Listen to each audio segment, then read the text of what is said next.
Assalamualaikum warahmatullahi wabarakatuh. Perkenalkan, nama saya Fira Jayani Karmila dengan NIM 2204239.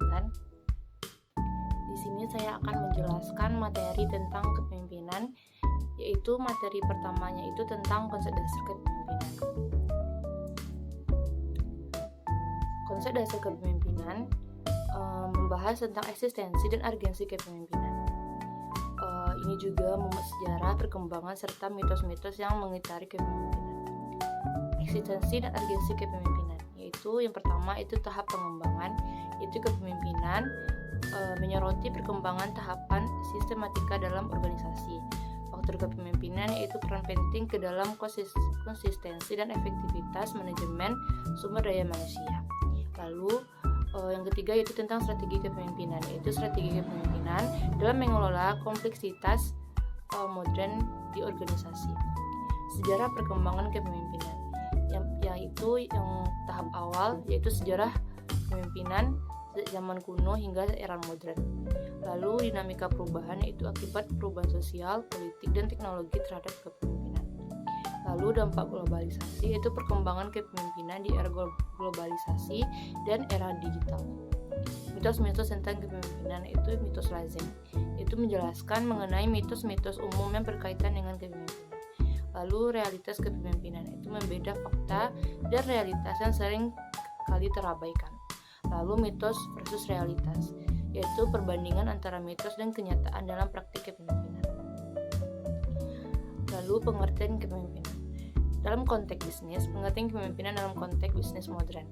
Dari kepemimpinan itu ada definisi kepemimpinan berdasarkan sudut pandang pemimpin. Atau dari bawahan, yaitu definisi kepemimpinan berdasarkan sudut pandang bawahan.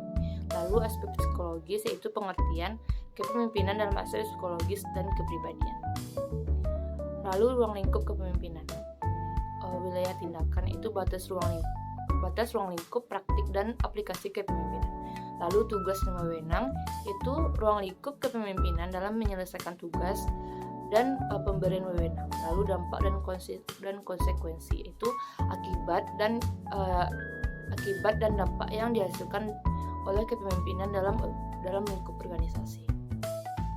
Peran kepemimpinan dalam organisasi, yaitu yang pertama ada manajemen, yaitu peranan kepemimpinan dalam manajemen sistemik organisasi. Lalu yang kedua stabilitas, itu menjaga stabilitas dan keberlangsungan organisasi di berbagai situasi. Lalu pengambilan keputusan, yaitu menentukan arah organisasi dan mengambil keputusan krusial. Keterkaitan kepemimpinan dengan motivasi, yaitu interaksi timbal balik, lalu pendorong kinerja, lalu ada faktor penggerak. Ada tantangan dalam membangun kepemimpinan yang efektif ini, itu yang pertama komunikasi efektif, itu adaptasi terhadap perubahan, lalu kesadaran diri, yaitu integrasi dan kolaborasi, lalu keterampilan manajerial, yaitu kesadaran sosial.